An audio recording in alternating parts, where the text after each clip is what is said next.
meeting of the 16th of June 2020. We are Zooming again tonight because we have not got permission yet to go to open council meetings, but hopefully in discussions last week we're with the Premier and the Minister for Local Government, that will probably be early July. So this is being live streamed and we're being Zoomed.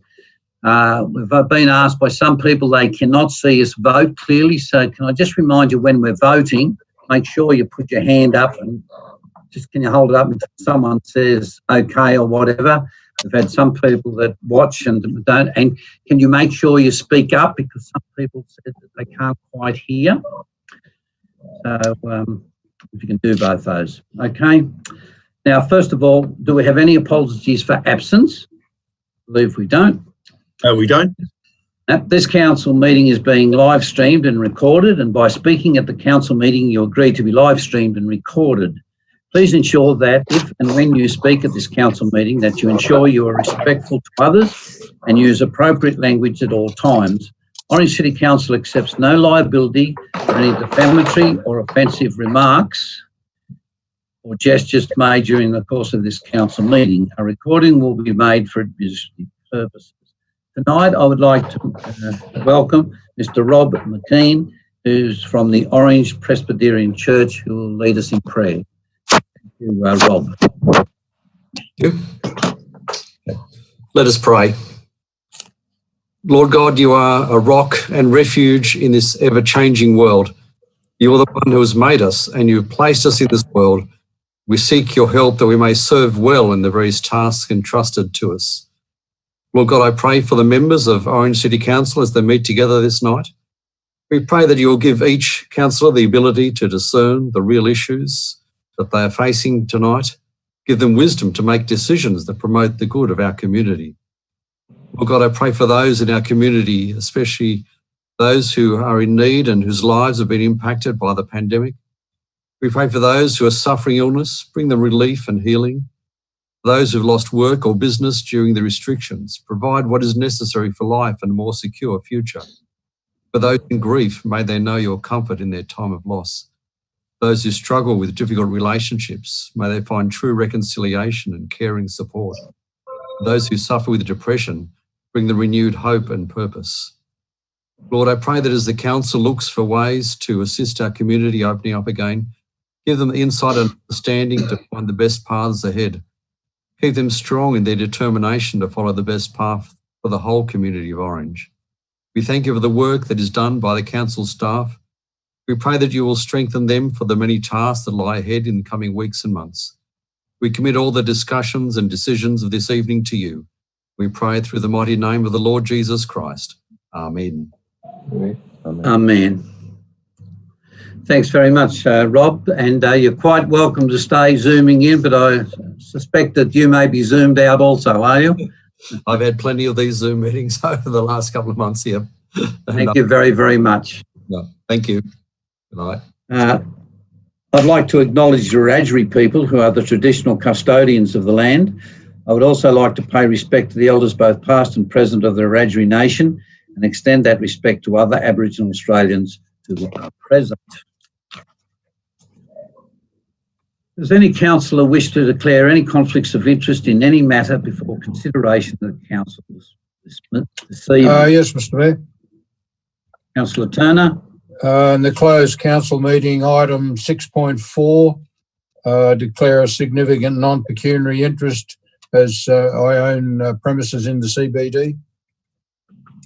Thanks, Councillor Turner. Yes, Mr Mayor, I'm similar to Councillor Turner, and I'd like to declare a non-significant pecuniary interest as I own property in partnership with some family members. So that's in item 6.4 also, Councillor Maletta? Yes. Thank you. Councillor McRae? Thank you, Mr Mayor. In relation to 4.2, I have family members who work for Kinross Woolloorai School. It's less than significant non-pecuniary interest, and I'll be remaining in the discussion. Thanks, Councillor McRae. Any others? Thank you, councillors. Now, the speakers we have this evening, we have two speakers. And our speakers are Neil Jones, and we have the other speaker is myself, but on behalf of, I'll be reading out to be put in the open forum a letter from John Dorin. Okay, so I might start with you first, Neil. Thanks, Neil.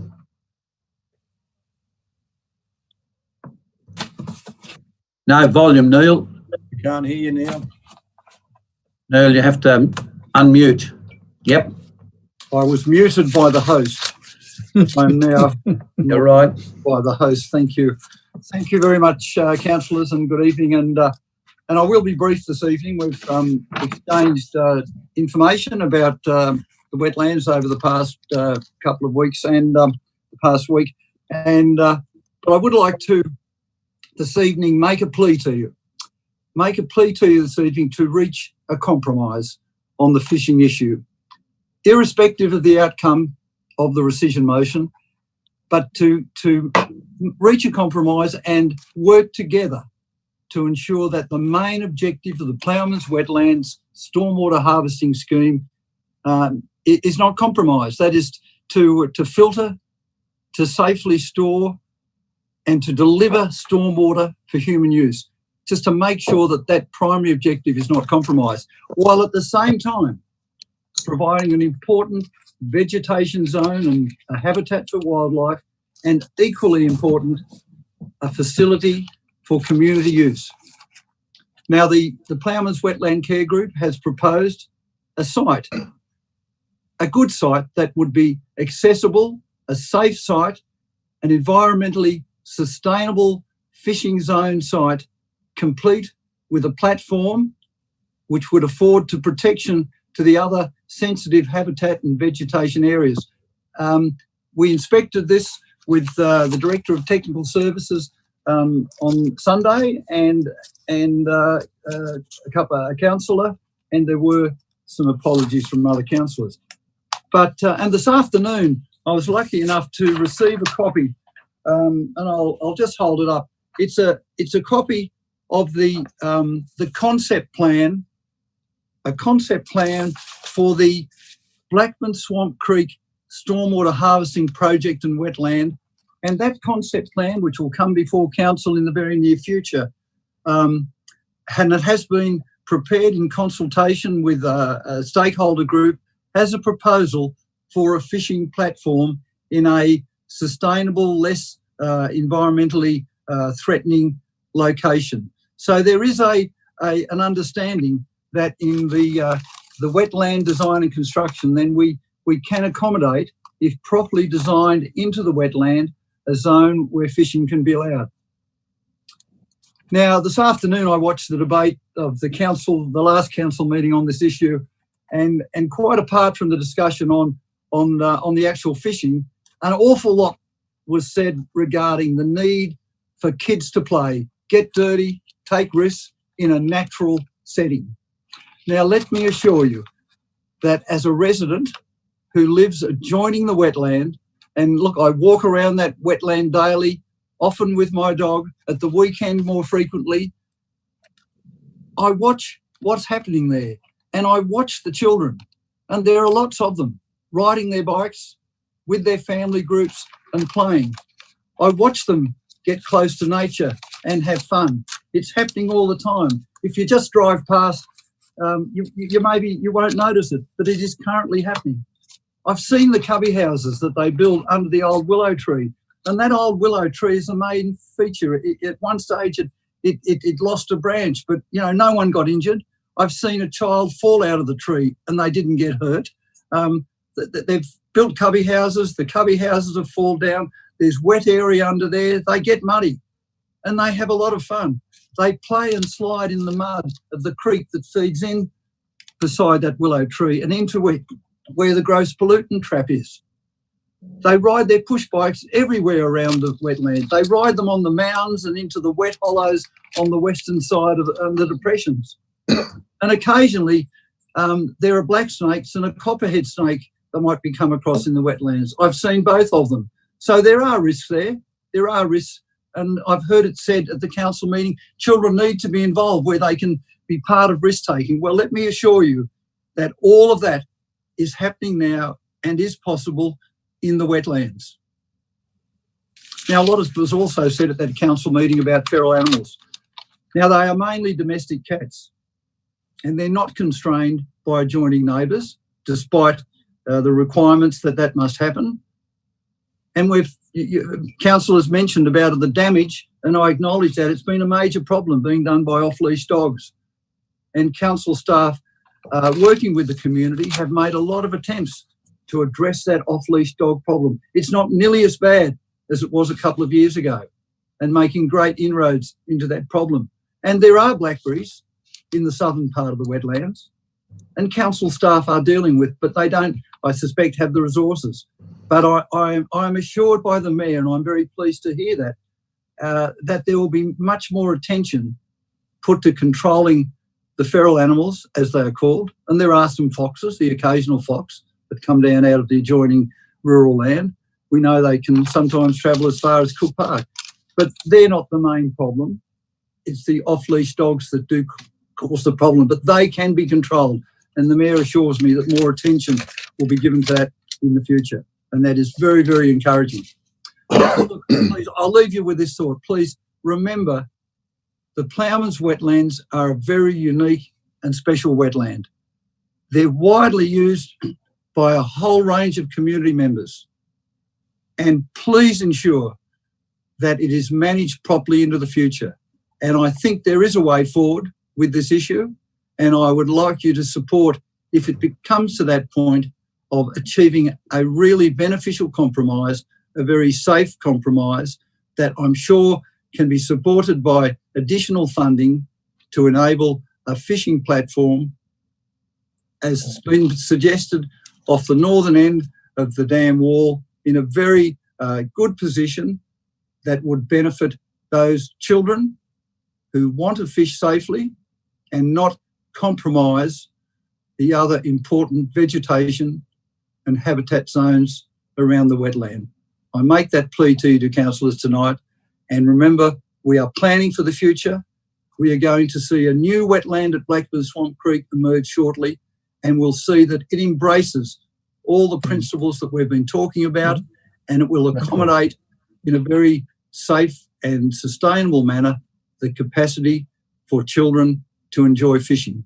And remember that the wetlands, as it currently is, provides all the opportunities for children to enjoy nature, to get dirty, to take risks, and do it with their family, with their friends, or on their own. It's a great asset that we have at the moment, and I think with the compromise that I'm suggesting to you, it's a good way to go forward. Thank you very much, councillors. Thank you, Neil. Our second speaker's notes is from John Dorin, and they're regarding item 4.1, that's rescission motion and removal of no fishing signs, Ploughman's Creek wetland, and item 4.3, notice of motion, the notice of intention, that's the Orange Showground toilet and canteen facilities. Councillors, firstly, I feel these Zoom meetings need to end, as the majority of councillors have been talking over one another and not aware of how to use the mute button. Can we please have these meetings back in the council chamber? I agree with the rescission motion concerning the removal of no fishing sign at the Ploughman's Creek wetlands. This was a hasty decision, and there was no adequate discussion around how fishing could occur without destruction to this excellent nature reserve. After reading the documentation in the current papers, I can see that fishing is a permissible activity, but with conditions. The majority of councillors who voted to allow fishing need to consider how it should be allowed, where it can be conducted, who can participate, and when it is healthy to do so. It has been mentioned that councils are like a board of directors. I appreciate the Department of Local Government may have had that attitude back in the early 1990s when the new Local Government Act was enacted. However, I remind councillors that their role concerns governance, which means applying and adhering to rules. Too often, the rules by all councils are ignored and councils elect to do as they personally feel, rather than consult various views and or the original policy set out by the very council they're elected to. I ask that the rescission motion receive a positive vote. In closing, I ask that Council does not procrastinate over the urgent need for toilets at the showground. While Council has many balls in the air and it all comes down to priorities, it is previous councils that allowed the showground to deteriorate with the hope of developing the area into housing. Now that it has been saved, we need to maintain the momentum to improve the area, which will then attract greater use. Council has the finance to deal with this issue, and I ask that if the state member, Philip Donato, is not able to acquire funds from the state government, that Council use its general fund to finance the building of the toilets. Thank you, John Dorin. Okay. The council meeting will now resume. There are no council mayoral minutes. 3.1 is the confirmation of the minutes of the ordinary meeting Orange City Council held on 2nd of June. Moved Councillor Munro, seconded Councillor Duffy. All in favour? Now look, can I get you all to raise your hand because the people at home want to see the hands. I've got them all there now. You can put them down. Thank you. Item 4 are notices of motion and rescission. First of all, we have 4.1, and that is removal of the no fishing sign, Ploughman's Creek Wetlands. Yes, Mr. Mayor, thank you. I'm happy to moving the rescission motion. Do I need a formal seconder tonight? Yes. Or yes. So I'll second seconder. Seconder, Councillor McRae. You're right. Councillor Nugent. thank you, Mr. Mayor. Look, from the outset, can I just say that this rescission motion is not about trying to stop fishing at the wetlands. It's about clarifying where fishing can occur, should occur, and how best to balance recreational activities with other functions of the wetlands. Just looking back at the motion we moved that was approved, that was passed last 2 weeks ago, the first part of it is to remove the recently installed no fishing sign. Now, those no fishing signs, I understand, were installed by the staff in compliance with the plan of management for the wetlands. And to me, that's very much an operational matter. And one of the things that I've always been taught, one of the things I was always told from the start is that councillors don't get involved in operational matters. So I just question whether we're, actually able to make that decision in the first place.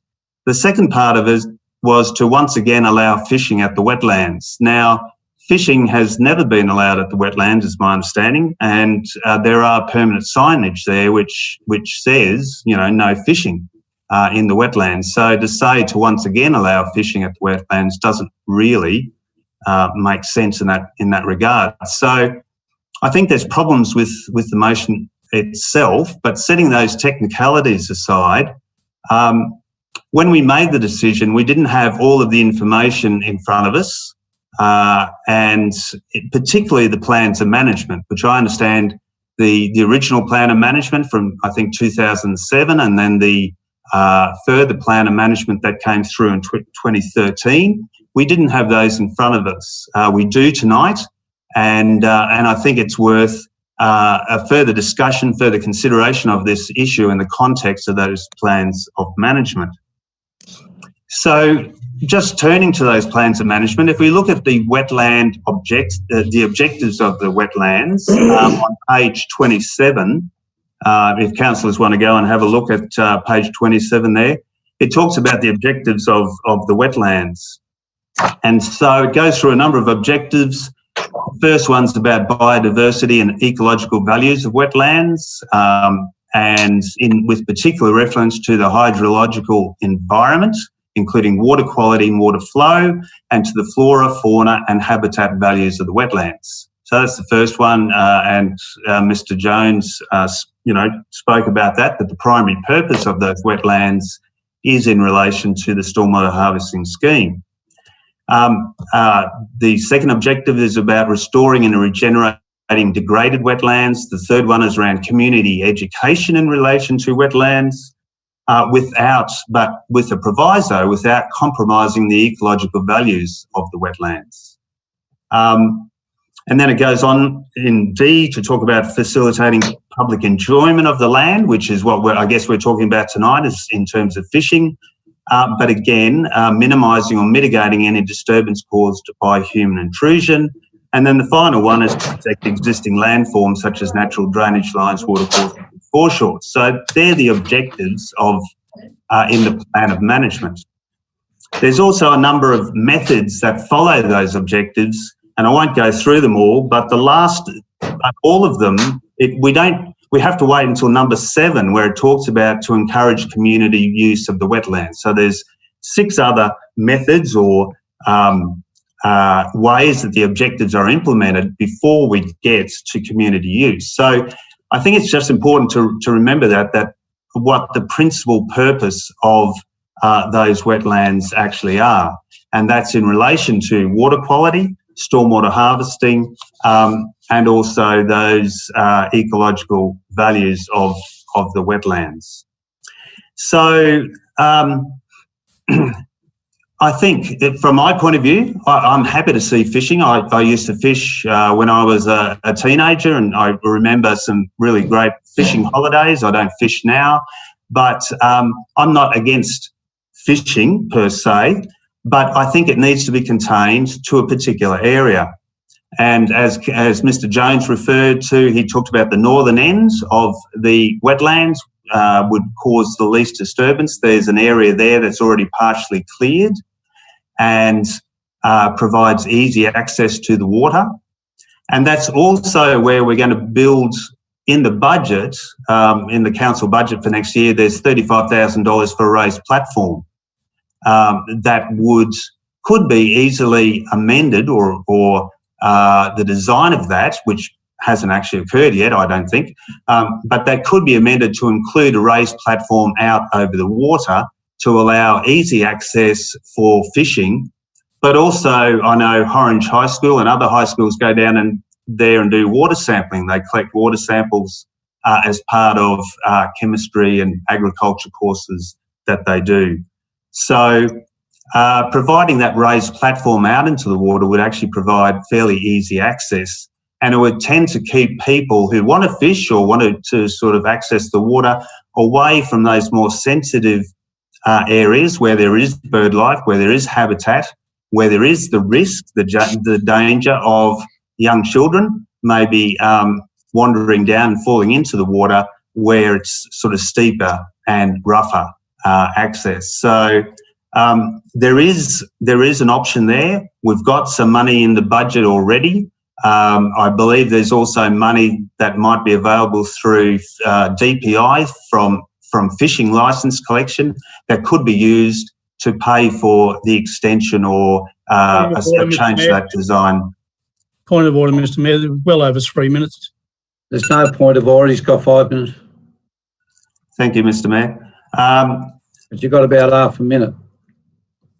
Okay, for half a minute. So, as a matter arising, if the rescission motion is successful, I'm planning to call for a report on how to best balance recreational use of the wetlands with with the sort of important functions that they perform in terms of ecological value, in terms of stormwater harvesting. So just to wrap up, it's not about stopping kids fishing.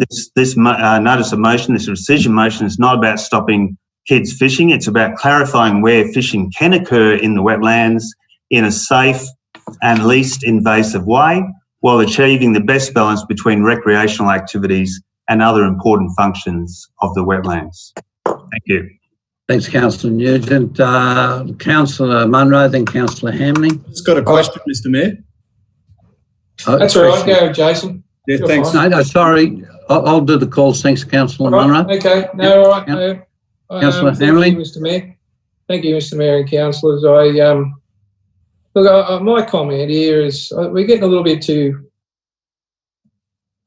technical here. We're talking about the occasional kid with a fishing rod, walking down there and throwing a line in for an hour and then going home. We're not talking about professional fishermen or anything like that, or hundreds of kids going down there and fishing. The occasional kid that wants to go and sit on the bank with a couple of mates, have a bit of a yarn and talk about whatever's going on in their lives, sitting there, probably not catching anything, maybe catching an eel, bit of excitement for 10 minutes and then going home. We're not talking about a major fishing spot.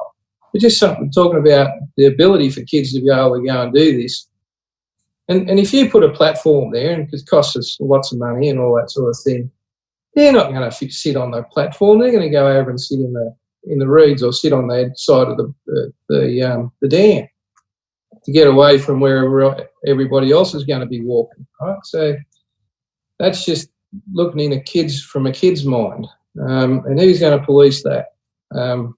I think, and if you did put a platform out over the water, if they did fall in, how they're getting out, you're putting a barrier up for the kid to get out of the water. So I'd say we go back to the decision we made a fortnight ago and stick to it. Kids aren't going to vandalise it. If they do, well, they're in deep trouble.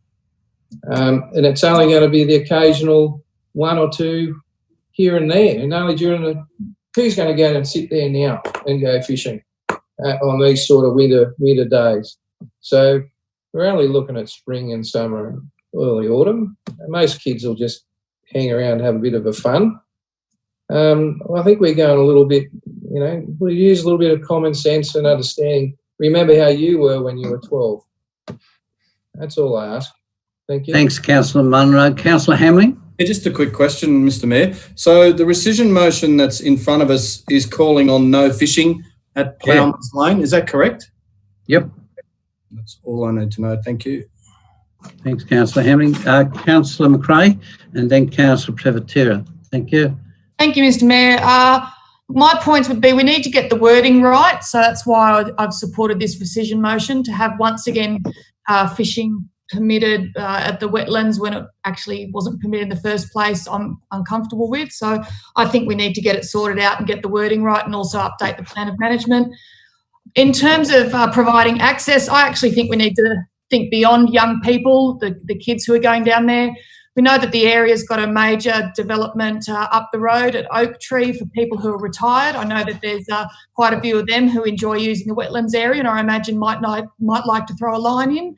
And providing some steady, stable access through the proposed platform and improved pathways linked to that, I think would provide good access for those older people in our population. And I also think there's an opportunity there to provide access for people with disabilities. So it's not just about the kids who are going to go down there and throw in a line, but I think it's about providing an appropriate site that's accessible for more of our community and to be able to enjoy the wetlands. And if they love fishing, they can throw a line in a safe spot, not be worried about whether it's allowed, not allowed, things that are shuttered over on signs. But actually, we got the wording right, we've got the operational plan updated, and people can be comfortable that they're doing the right thing and they're sending kids down to a place that council have considered, made safe, and are doing their best to look after appropriately, as well as protecting those important environmental and ecological aspects and our stormwater harvesting scheme. So that's why I'll be supporting the rescission motion. Thanks, Councillor McRae. Councillor Prevatera first and then Councillor Romano. I speak against the Councillor rescission motion. Can't hear you, mate. Can Can't hear you. No. Can you hear me now? No, you're very, very low, Councillor Prevatera. Can you Let me see. talk now? Can you talk? Can you hear me now? Yes. Is that better? Yeah, I can talk. Yeah. Thank you. You got me then? Yep. Yep. Thank you. I was speaking against rescission motion. If you look at the Plowman Valley Catchment Wetlands Management Plan, in permissible activities, it clearly states that bird watching, boating, non-powered authority, cycling, education activity, fishing, filming, photographing, fishing and fishing stocking, fauna surveying, picnics and barbecues, planning, vegetation under council guidance, walking, jogging, walking dogs, leash only, and water quality testing all permissible activities. So the no fishing sign should never have been there to start with, because fishing was always a permissible activity at the wetlands. As I stated in the first motion that I put in last meeting, to once again allow fishing.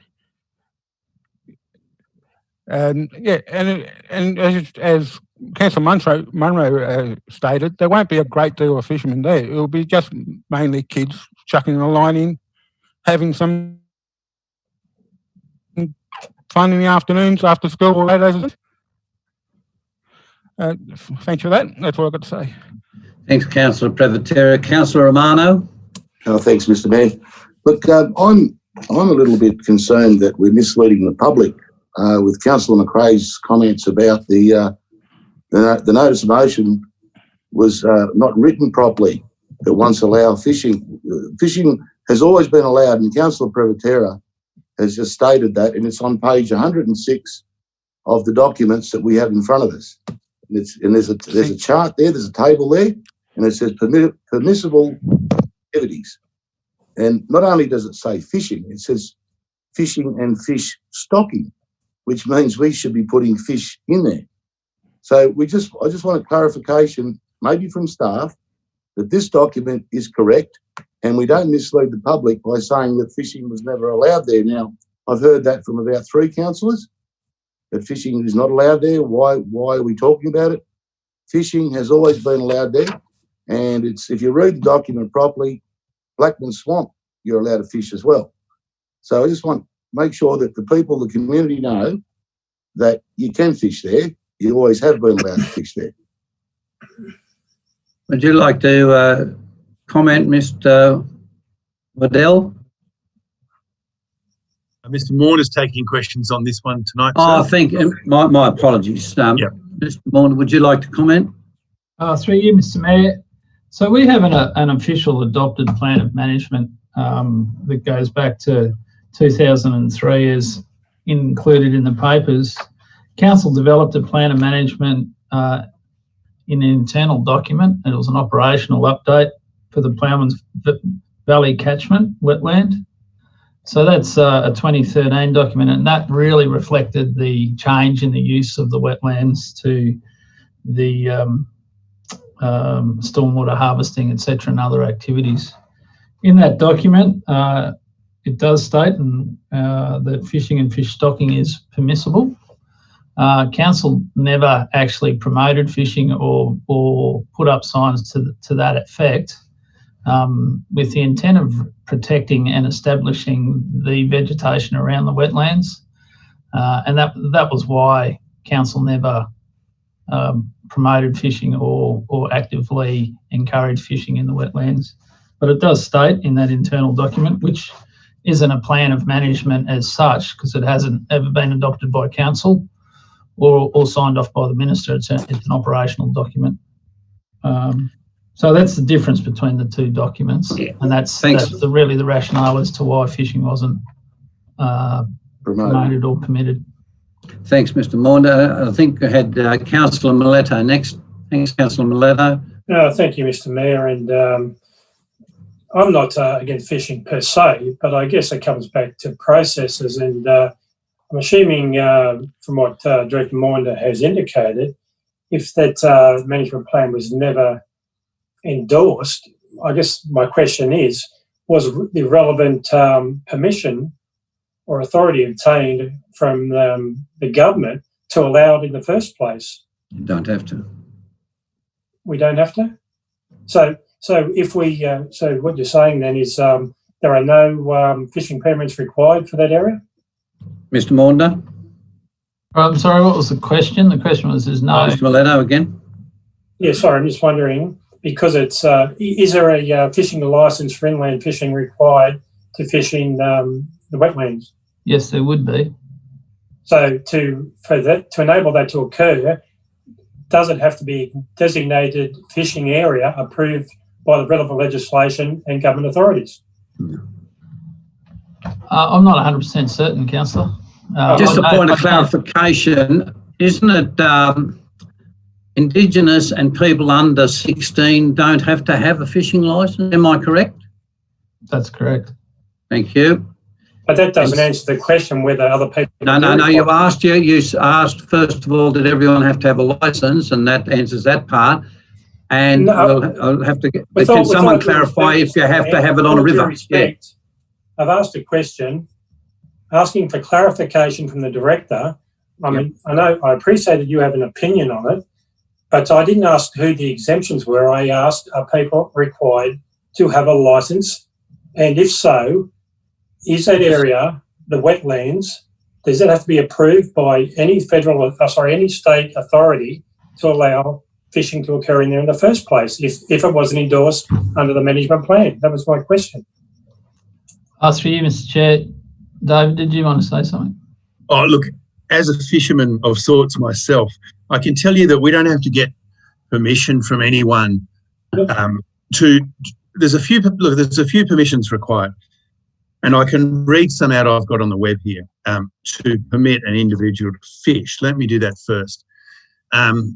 You are required to pay the New South Wales rec fishing fee to fish in fresh and salt water in the state unless you are under 18. 18, yeah. And then it goes on to talk about an Aboriginal person, holder of pensioner cards, etc. It does also say a person fishing in a private dam with a surface areas of 2 hectares or less. So for a start, you do need a licence to fish in the Ploughman's wetlands. We don't need to go to fisheries to say, get permission for our ratepayers to fish in the wetlands, but there are rules. I think Councillor Romano might know better. There are rules about stocking of fish. So we'd have to be very careful about stocking fish. But those licence fees would apply. We don't have to go and tell fisheries that we're about to permit fishing. There would be Commonwealth laws about certain species, and there would be seasons applicable. So, for example, the trout season closes on the June long weekend and reopens on the October long weekend to prevent spawning. And I'm sure there are a few other rules like those. All those rules would still apply. Thank you. And to finish my my discussion, that being the case, well, I think if this motion was to fail, I mean, I would expect that to be a fair amount of education would be required to around this discussion there. You finished, Councillor Maletta? Yes, thank you, Mr. Mayor. Thank you. I think Councillor Taylor. Unmute Councillor Taylor, please.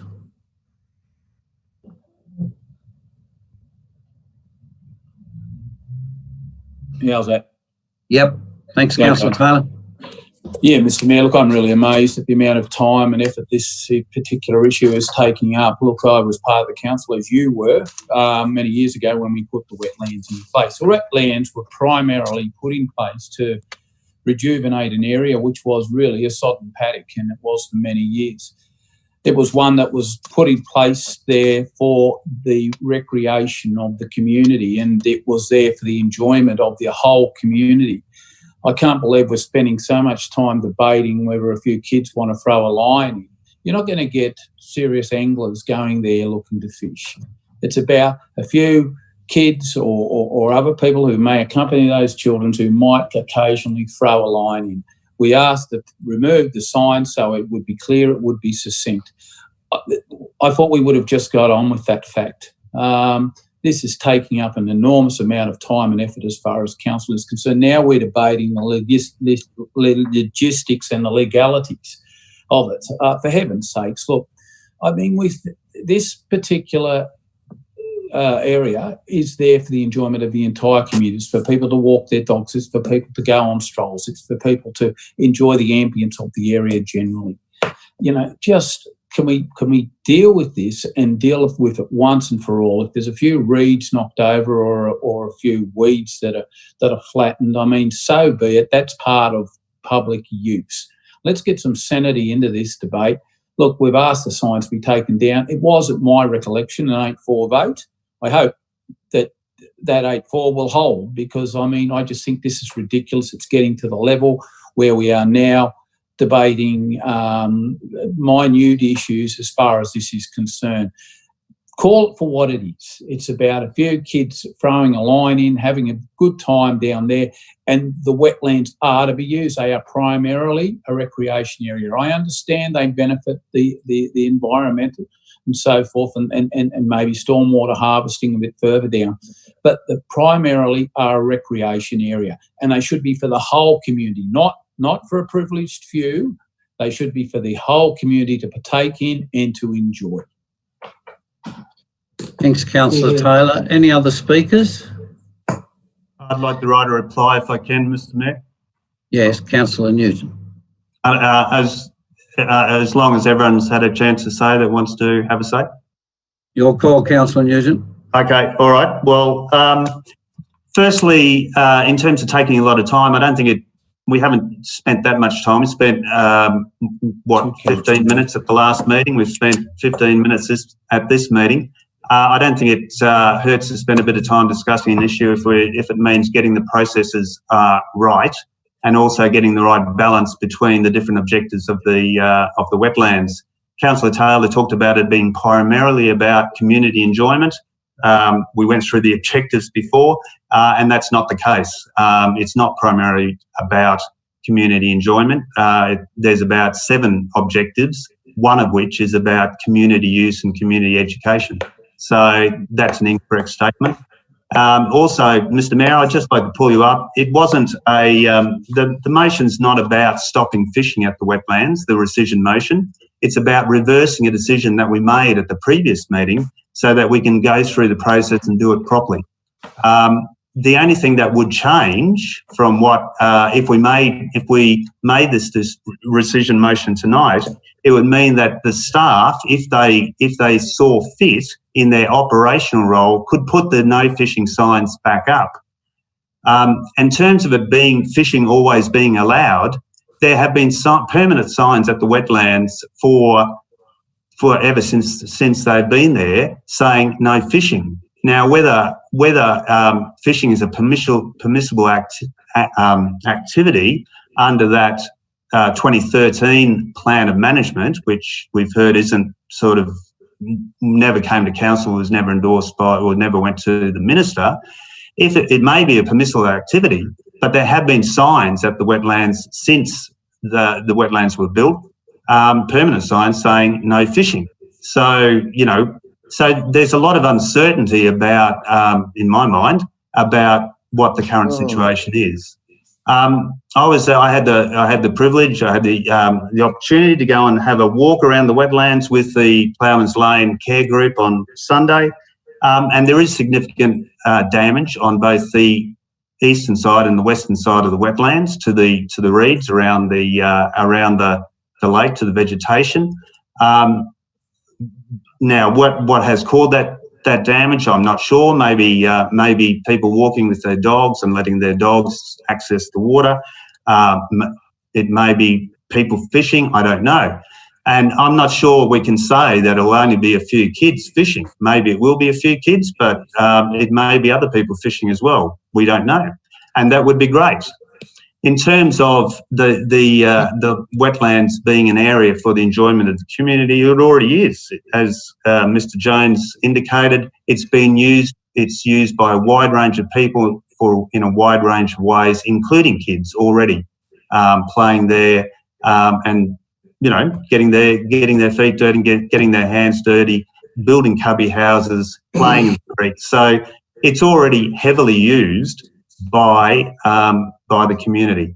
So what this rescission motion is about is saying, okay, let's take a step back, let's review this, and let's move forward. Okay, let's reverse the decision and then go through an appropriate process to review the plan of management to allow fishing and to decide where it is most appropriate to allow fishing so that we don't compromise the stormwater harvesting, the water quality, the ecological value of that area, which is important considerations under the plan of management.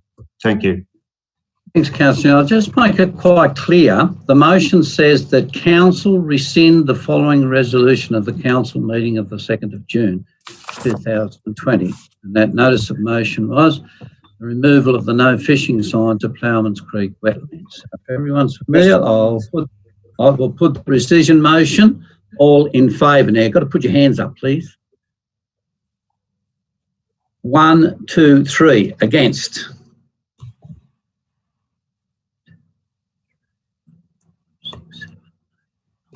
Nine. The rescission motion is lost. Thank you.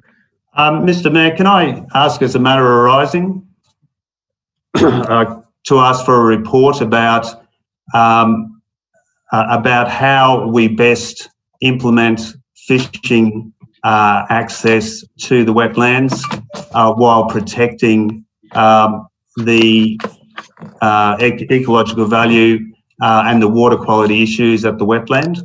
Is that a motion or something, Mr. Mayor? Do we have It's to a vote on request that? for a report as a matter arising. You can ask for a report, yeah, but I would suggest that a lot of that's in that management plan, but certainly that could be relevant parts out of. No, that's a level of detail that's not in the current plan of management, Mr. Mayor. Point of order, Mr. Okay. Okay. Not for a request for a report. Thanks, Mr. Councillor Duffy. Yeah. Okay, we'll move on to 4.2, which is the notice of motion rowing on Spring Creek Dam. Sorry, I'm just give me a second to flick through my papers. I will move that motion. I'll second it, Mr. Mayor. Have a second to Councillor Russell Turner. Speakers, please. Councillor Nugent, and then Councillor Taylor, then Councillor Prevatira. Thanks, Mr. Mayor. Look, this motion, being a former rower myself, I never competed as a rower, but I did row on the Brisbane River, sort of socially, and I have to say it's a wonderful sport and it's a great thing to do. I understand I think I understand what the intent of this motion is about, and I do acknowledge that it's about calling for a report on the feasibility. Some of the issues that I suppose I'd like to see in that report are around how would the rowing be incorporated under the current conditions that Kinross Wallaroi operates under, or would it require a separate DA process? I note in the staff comment that they talk about two ways that we could go with this, and it seems to me that the recommending that council initiate discussions with Kinross Wallaroi is probably the better way to go of the two ways. It'll be interesting to see how those discussions go, and it would be good to see people other than Kinross Wallaroi have access to the reservoir to row, if that's the appropriate way to go. I do have concerns about whether it's going to be that's going to result in a lot more traffic going up and down that road, and a lot more water traffic on the reservoir itself. But I guess that they will be issues that will be addressed in that report. So on that basis, I'm happy to support the motion. Thanks, Councillor Nugent. Councillor Taylor, I think next. Yeah, Councillor Taylor. Just briefly, Mr. Mayor, look, it's been a long time now since Kinross have established the rowing out there at Spring Creek. I think it is time to expand it, give the rest of the community an opportunity to partake in it. I know there are a lot of ideas being touted about clubs and such being formed. I just think it's another great idea for recreation in the city of Orange and sporting activities, and I think it's one that we should encourage. It has been, Kinross have been out there for many, many years now, and I know it was a very complex process to get that approval originally. But now, like I say, I think it's time to move forward and ask for members in the community who are interested in pursuing rowing. We give them an opportunity and a venue. I think it's a great idea. Councillor Taylor, speakers. Councillor McRae. Thanks, and then Mr. Councillor Mayor. Turner. Well, I think it's important in the proposed report include the cost factor. Rowing is a very expensive sport, and I have some concerns about the practicalities of funding such a sport. I do actually appreciate the staff comment to discuss with Kinross School opportunities to collaborate. My understanding is that they don't use it pretty much between 9 to 3 every day. So you would think that there would be a good capacity there for community use of the existing facilities and indeed the existing infrastructure. So I might suggest that that would be a much more cost-effective path, having had some awareness through being a rower at Sydney Uni of some of the costs involved with not only establishing but maintaining a rowing program. But I think in terms of community interest, one of the ways to gauge community interest in perhaps this sport is also to see what other sports might have similar interests for a community-based, council-led organisation. Could be rock climbing, could be ice skating. There could be lots of other organised activities that people in our community might like, and this could be, opening the floodgates, one might say. Thanks, Councillor McRae. Councillor Turner. Thanks, Mr Mayor. Speaking in support of the motion, I'm aware when we first gave Kinross the right to use Spring Creek Reservoir, there was a lot of negative comments about it. We were going to destroy all the bird life, etc., etc. Kinross have been very responsible. They had certain regulations to abide by, but according to the report, other users haven't been able to use it as part of the Kinross Rowing Club. And I'd be very keen to see in the report that rather than allow just anyone to row, that it would be, members of the Orange Rowing Club. We need to have some control over it, but I think it's shown that, the world hasn't fallen apart by allowing Kinross out there with certain regulations. So this report might show, I'm sure, what opportunities we would have for further people that are interested in rowing and using the facility out there, and I await the report. Thanks, Councillor. I may speak next, if I may. A lot of the background notes and that, and the person who approached me, and any club or person has the right to approach councillors with a concept and idea, and he doesn't mind me using his name. His name was Joe Donnelly, and Joe Donnelly was instrumental in setting the rowing up for Kinross Wallaroy at the dam. And I think he would know more about rowing than just about anybody in Orange. There may be other people. As you know, he's very enthusiastic with his rowing. He's competed himself at an international level. He has coached at an international level, and being, as he was the bursar at Kinross Wallaroy, he was very, very involved in the setting up and the reporting subsequently. He also, at present, coaches the Vietnamese national side in rowing, so that's quite an honour for someone from Orange. And it was Joe Connolly that approached me in saying that he has a number of clubs in Sydney and elsewhere that are willing to donate, free of charge, the sculls to him for the use. And we know they're very, very expensive. So he's looking from that side. Really and truly what he was looking at this stage was look at, will we entertain the idea, have a look at it. It's all written down in there for you. Set up an Orange Community Rowing Club, which he would be involved with. And I'm going to just, what I'm saying, that it is Joe Donnelly, and Joe Donnelly in discussions with Kinross Wallaroy, a way that we could entertain both, because he's a very responsible person. This is not about damaging, and this is not interfering with the school, what they're doing. But what has actually happened, Mr. Donnelly was quite concerned that it has been limited in the access for other people. Now, I remember the debates that went for hours about the access for other people. And one of the guarantees, if you go back and read through the DA very, very carefully, the management plan and so forth, that it says that it would be accessible for other school children. And that has not been the case. And I don't think this is the place to go into why, but it hasn't been. Mr. Donnelly and some others are quite keen on seeing if they get the opportunity for children at other schools to access or have a go at rowing and perhaps may move forward.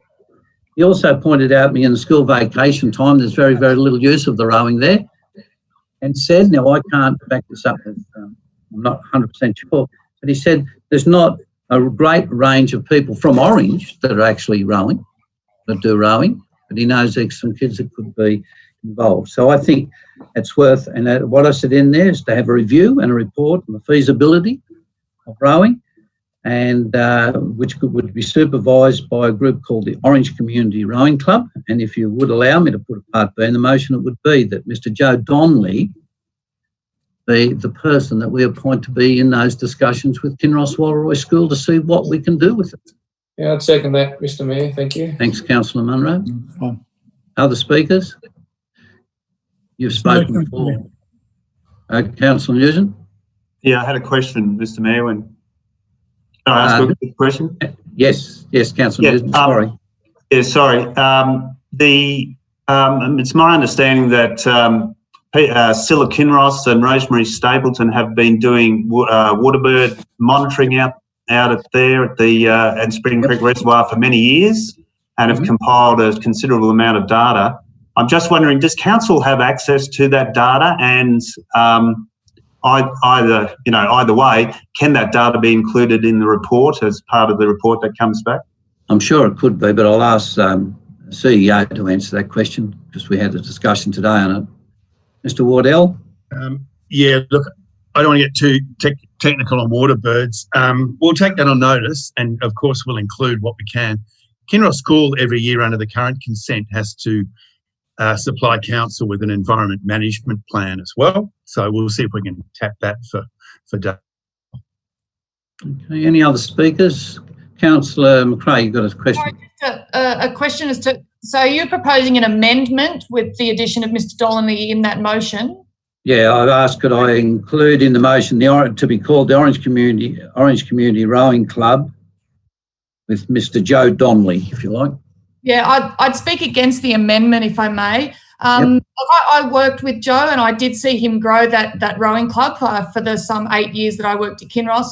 But I think it's a rather difficult situation for council to put that responsibility on an ex-staff member of the school. And I think it's a little bit perhaps presumptuous and may put him in a difficult position, as well as not necessarily put the school and council in the best position to name an individual to, I guess, be the glue to bring a project together. So I'd speak against that amendment in terms of nominating an individual outside council to, I guess, be responsible developing that. Mr. Donnelly was keen to develop his own community rowing club, then council does not need to be the body to actually initiate it, and he could do that himself. Thanks, Councillor McRae. Councillor Munro. I understand, Mr. Mayor, that you've spoken to Joe. I know Joe personally. He's a lovely man, and he's the most, probably, as you just said a minute ago, he'd be the most capable man in this field that we have in this whole Central West. So I fully support what you said, Mr. Mayor. I think Joe's the ideal person to put it together and organise it. He's a man of passion, and he has great leadership qualities. If anyone's going to build Orange Rowing Club, and if Joe's got if he's got the passion to do that, Joe will do that. So I think we couldn't have it in better hands than Mr. Donnell, and there's not a more honourable person that I'd suggest lead up the charge for this. So, just a point of clarification there. It wasn't saying that this is just put over to Mr. Donnelly.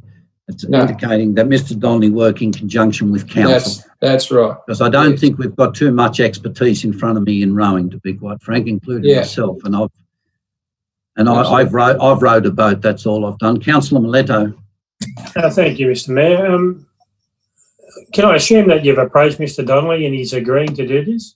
I've spoken to Mr. Donnelly on several occasions over the last 4 months. I can highlight out of my diary with you. Like to come in and see more days we spoke. And we need to know whether he's prepared to take on the responsibility to perform such a role. And we as a council are just putting his name forward without his knowledge or without his approval to do so. I think I've answered your question. Move that we put the motion, Mr. Mayor. All right. Moved by Councillor Duffy. The motion be moved. A second, Councillor Hamling. All in favour. Hands up, please.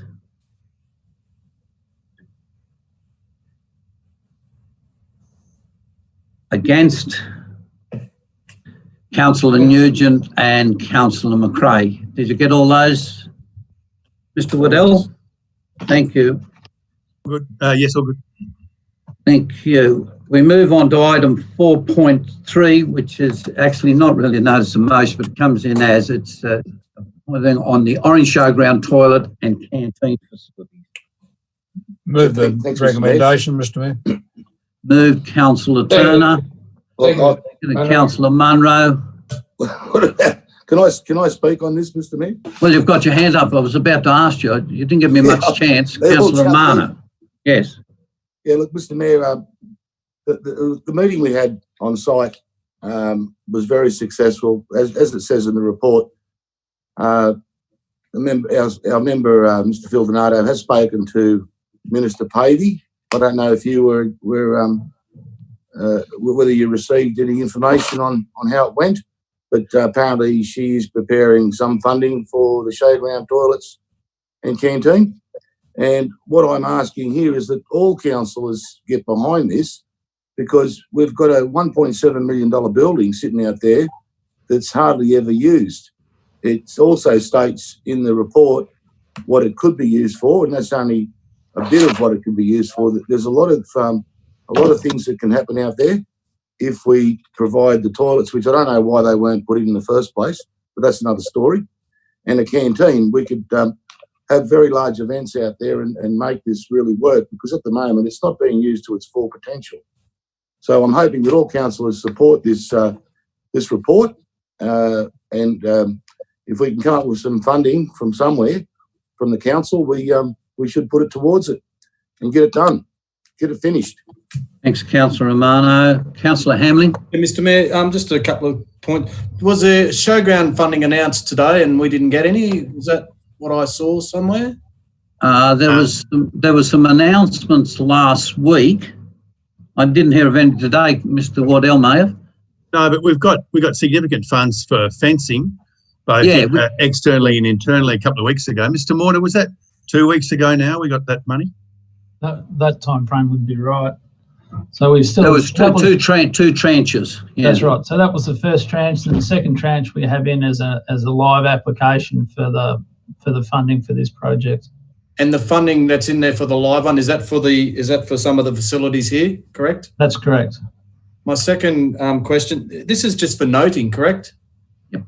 Yep. Thank you. At this stage, yep. Yes. Yes. Okay. All in favour? You've got to have your hands up, please. People at home got to see your hands. Thank you very much. We move on to item 5, which are general reports. 5.1 of the recommendation and resolutions from policy committees. Mr Mayor, Councillor Hamling. Councillor Hamling, thank you. Seconded, Councillor Nugent. All in favour? Hands up, please. Mr Chairman, I want to comment on a couple. Been moved. Right there. I can't see you. Councillor Duffy, thank you. Yeah, I just want to make a comment on the matter arising from the farmers' meeting. I just look at the process of what we went through there, and I'm just wondering if the GM could come back with us to a meeting for the policy committee that we set up and organise it, and we can start that, and probably looking at July, if that is possible, Mr Waddell. The other thing that I've got to comment about is the current works that are going on Isley Road up there near Canobbas High School. That works have been going in around there about water for actually years, and there's obviously an issue up there they've been looking at. But I'm looking at the repair of that work there, because that section of road has been in very poor state for a lot of years. I'm just wondering, is there anything in the budget from the director for this year or next year to repair that road? I might get the Director of Technical Services to answer the question, please. Certainly from a repair point of view, any repairs will be done under the maintenance budgets. From a renewal point of view, we do not have a current program for that section of Isley Road. Thank you. Now, my first question was to Mr Waddell, CEO, as regards to the reviewing of the policy committee we set up, reviewing the policies of the committee that we set up some months ago. Yep, no, I've got that. Yep, I'm coming back to you on that one. Yes. I'm correct. happy. Thank you. I'm happy. Thank you. All in favour? Mr Mayor, could I just have a quick matter arising, please? Councillor Hamling, I think, was it? Yeah, just wondering, it's probably not in here, but it's from the policy, from a policy. Where's the mountain bike track up to, Mr Mayor? Look, just quickly, we met, Zoomed, whatever you want to call it, on Friday with Minister Keane, Matt Keane, and had discussions about the whole issues, including the mountain biking and the mountain and maintenance and heap of problems. He had his Director for National Parks and Wildlife and his area manager. I got an email late this afternoon that Director of National Parks and Wildlife will be coming up to meet with us on the 30th of June, which I think is a Monday. It's either, got to let them know tomorrow, either Monday or the Tuesday. It's the 31st of June, to have a look at a number of things up on the mountain. Minister Keane himself is going to come up again, and we haven't got a date yet. You'll all be invited to go over the materials that we already put together on mountain biking and maintenance, enhancement of the mountain. Tomorrow at 4 o'clock, we have a Zoom meeting with Minister Stuart Ayres, and he's the Minister for Tourism, Jobs and Finance, I think, and Western Sydney. That's going to be on mountain biking and the mountain. And and then from that meeting, I had discussions with Mr. Wardell this afternoon, and I may just get him to brief you on what that discussion was like this afternoon. Thanks, Mr. Mayor. Yeah, so we've got those sort of those meetings happening in the background to try to get support for the project. The budget that you'll receive next Tuesday night contains $500,000 for the actual beginning of the concept design and environmental approvals. Okay, we've still got federal and state hopes that we'll get some assistance in that regard, but the intention with that budget is, if you adopt it next week, is to start the project, and those approvals are first. Yeah, the reason I asked, Mr Mayor, I've had a lot of people ask me about it because that mountain bike track across the road from the lake has been just an overwhelming success, especially people now who have bought bikes with the recent couple of months we've had. And that Lake Canobbals track has just been smashed by lots of bikers. So I think it's time we try to move this process on to expand that up to the mount, and let's make Orange a mountain bike track mecca, because I think it would go off. Okay, all in favour? That's everyone's hand up. Thank you. We move on to 5.2, which is the statement of investments for May 2020. Move, Mr Mayor. Moved Councillor Duffy, seconded Councillor Munro. Thank you. All in favour? Hands, please. That's everyone. Thank you very, very much. 5.3 is the employment of apprentices, trainees and cadets at council.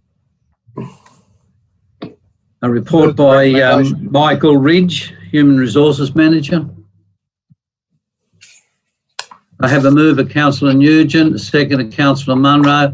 If I can just speak for it, look, I think that is just absolutely fantastic.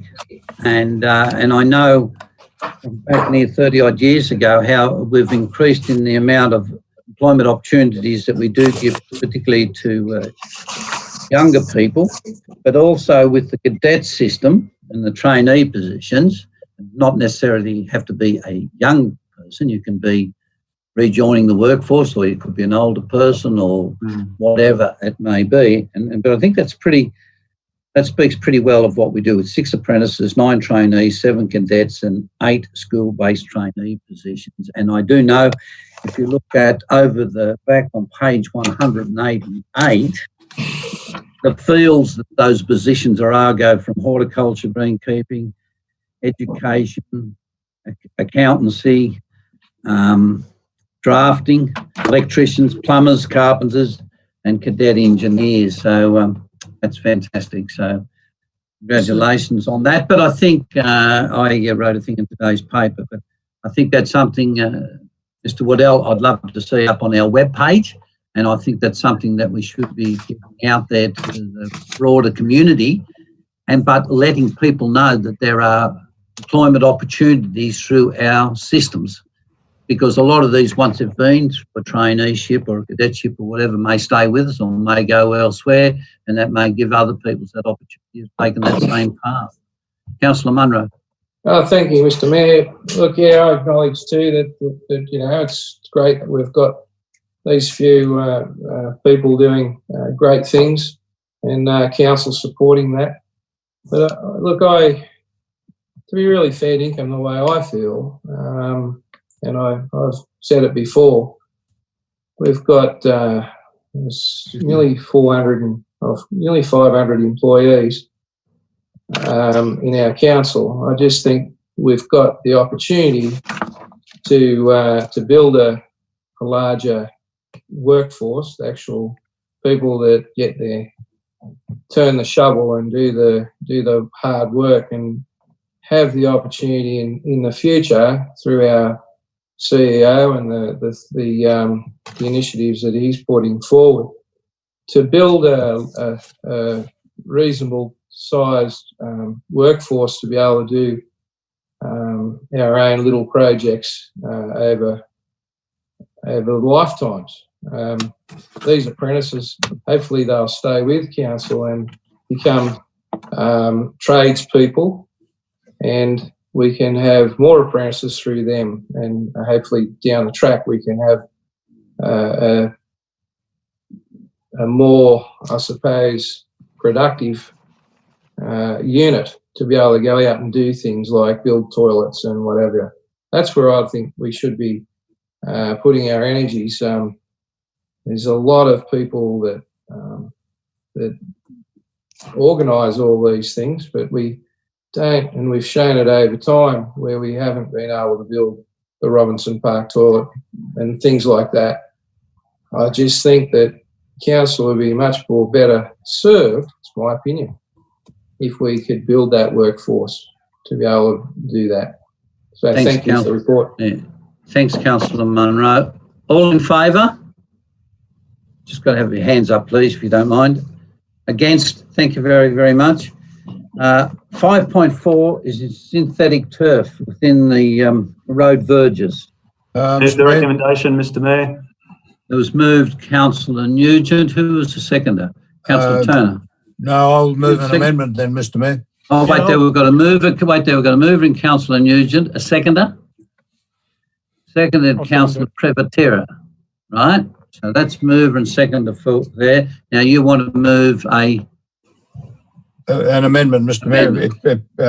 I moved the recommendation, but I'd like only to have parts 1 and 2 and delete part 3. I'll second that, Mr. Mayor. I'll second that. Your amendment, Councillor Turner, is parts 1 and 2 and not 3, and you're seconding of that, Councillor Duffy. Yes. Okay. I think that makes the whole thing a lot clearer, Mr. Mayor, and as it appears to be mainly for project developers so they can finish off the house, etc. They can put artificial turf on the front lawn. If they put hydro seed on the front, it's still a little bit green anyway. And there's 12 reasons on the back why it's just not practical to put artificial turf out on the council verge. So I think it's all fairly straightforward, but I don't think we need item 3. No, look, I'd have to speak for the amendment also. I think if you look at 1 and 2, it really, I believe in, after reading through the report, as far as I'm concerned, that covers it. Any other speakers? Councillor Nugent? Yeah, look, I'm happy with Councillor Turner's amendment. I read it that part 3 was only there should we want to make a different decision to the staff recommendation, but I'm happy to see it deleted and to clarify that we're just moving parts 1 and 2. Happy with that. So you'll pull your motion, support the motion. Yeah, okay. Is your seconder happy? Who is your seconder? Councillor Prevatera. Are you happy? Yeah, I'm happy with that. Okay. So look, the motion is the council resolves 1 and 2. Is everyone clear on that? Okay. All in favour? Hands, please. That's everybody. Thank you. Against? Thank you. 5.5 is the Orange Regional Gallery extension. Move the recommendation, Mr Mayor. Move Councillor Nugent, seconded Councillor Hamling. Any speakers? If there's not, all in favour? Hands, please. Councillor Privatera? All right, we've got everybody there. Councillor Mileto also. Against? Unanimous. Thank you. The Chief Executive Officer will advise the Council if any written submissions have been received relating to any item advertised for consideration by a closed meeting of Orange City Council. We have none. It has not. Thank you. In accordance with the Local Government Act of 1993 and the Local Government in brackets General Regulation of 2005, in the opinion of the Chief Executive Officer, the following business is of a kind as referred to in Section 10A brackets 2 of the Act and should be dealt with in a confidential session of the Council meeting closed to the press and the public. Those items to be considered in closed are 6.1, acquisition of easement, 6.2, acquisition of easement, 6.3, Visi recycling, and 6.4, initiative to support CBD businesses. The reasons for the confidentiality: these items are classified confidential under the provisions of sections 10A brackets 2 brackets C, information that would, if disclosed, confer a commercial advantage on the persons with whom the Council is conducting or proposes to conduct business who supplied it.